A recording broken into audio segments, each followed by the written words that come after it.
Meta just changed the game for all of us when it comes to e-commerce specifically. I'm going to walk you through the why, how, and what to do next. So if you've been running Advantage Plus shopping campaigns and hoping everything's hunky-dory, everything is changing. This is another update. I truly believe this is not just another update. This is going to change how we run Meta ads for the foreseeable future. Let's get into it. All right, so as I just said, everything's changing and we have no control over that. And so that's like the first thing we need to identify is we have to adapt as marketers, e-com brand owners, agency owners, whatever platform we are using. If it comes down to Meta and we're trying to sell something, we have to adapt. 2020 or 21, when iOS 14 happened, we adapted. So it has taken place. Campaigns, budget, audience targeting, everything changed. And I'm going to break down step by step what to do next, how to make sure you survive and keep scaling, and how to stay ahead of 99% of the people running Facebook ads. So let's get into it.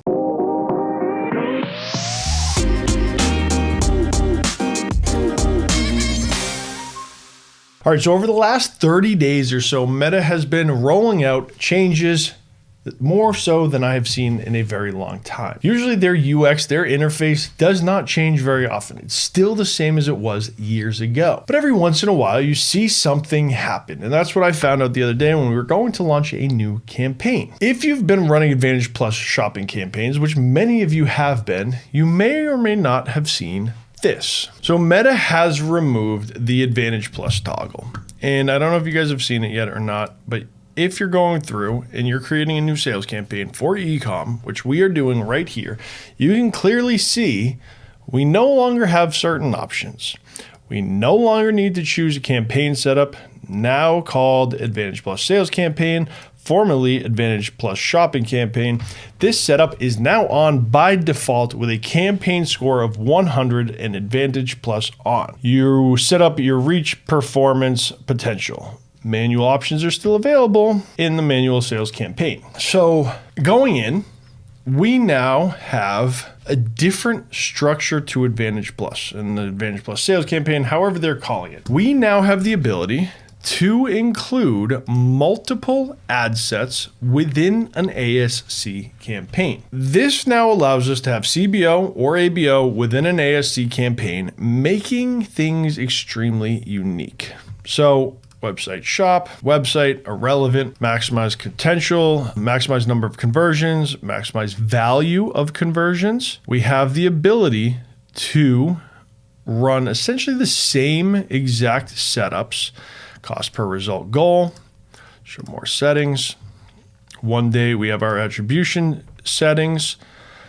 We now have the ability to launch these ad sets in an CBO ASC campaign. And then to go even deeper, we have the ability to start going into our audiences. So right now you can see Advantage Plus is on. So we have objectives, we have campaign spending limits, we have catalogs, we have campaign budget or ad set budget.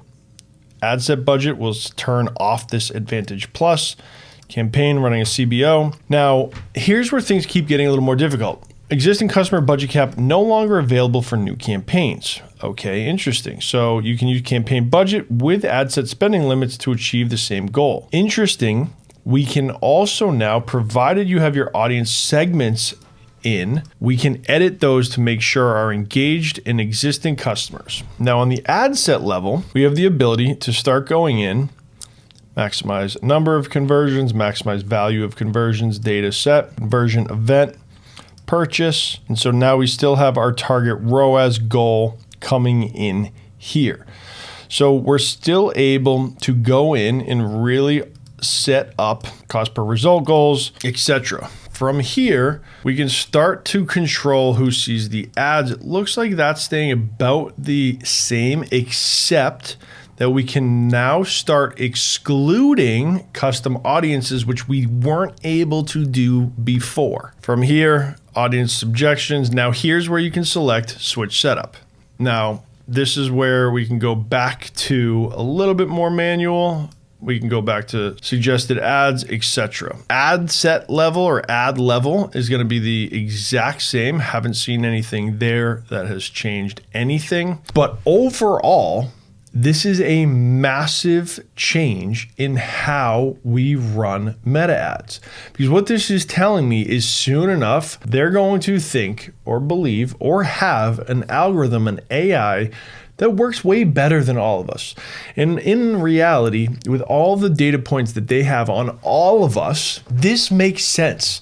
Because I've been in the weeds with AI, I'm starting to see the big picture on how massive this is for us as marketers. If you want AI content, leave a comment down below. I've been in the weeds creating some amazing things, but I want to keep this e-commerce focused and this channel specifically to meta and scaling.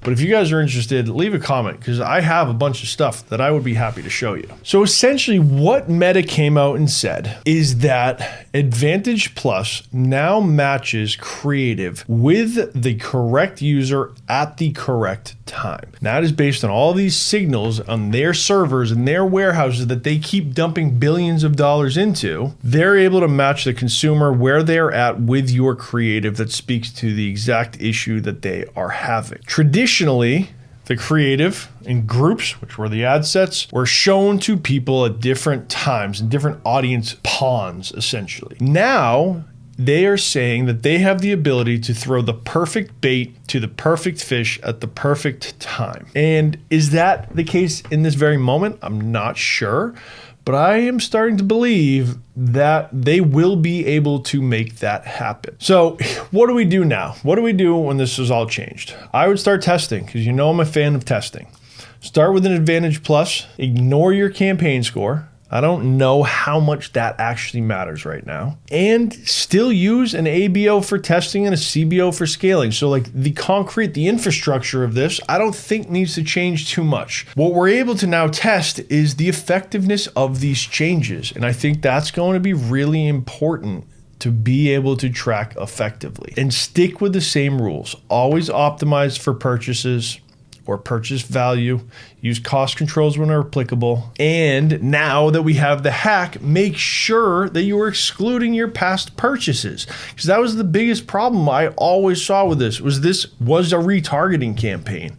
When you break down audience segments, it was like engaged audience, existing customers always delivered the highest performance with the most spend. So this potentially now allows us to have a little bit more control there on acquiring that new customer. So meta ads, it's not plug and play, guys. I keep telling you, I've coaching people, I'm working with clients. It's not a plug and play. You always have to be optimizing. And this is one of those times where we're ducking and weaving a little bit and we're adapting to the changes that are coming. If you have any questions, leave a comment down below. I hope you enjoyed this video. Hope it was helpful and good luck. Scale to the moon. Let's go. We'll see you in the next video.